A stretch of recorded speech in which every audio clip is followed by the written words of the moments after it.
Good morning, Miss Abby. Good morning, Mr. John. How are you today?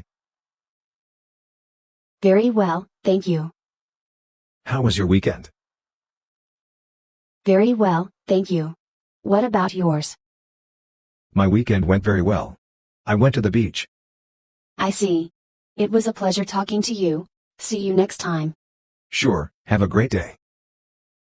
Thank you, and you too. Now, Abby is on the verge of conclusion of the conversation. So she says, see you next time. So what is that? See you next time? Because before that she has said it was a pleasure talking to you. See you next time. This means you expect to see them again. Because if you are in an office together, colleagues, if you are in a university together, you will be meeting often.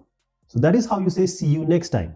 So see you next time is also a very friendly, very polite, very humble way to close, conclude and wrap up the conversation.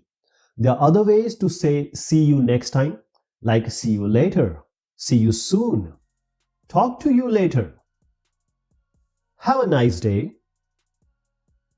That means in all these that you want to meet that other person later and have good feelings for the day. Have a good one. Now in America and Canada, you'll see that people always say have a good one. So this is similar to see you next time, see you later, or have a nice day. Especially have a good one is equivalent to have a nice day. It was nice to see you again. When you meet someone again, you can say it was nice to see you again, and it was nice seeing you. And a bit informal way, but it can be used formally also, like goodbye for now, bye-bye for now.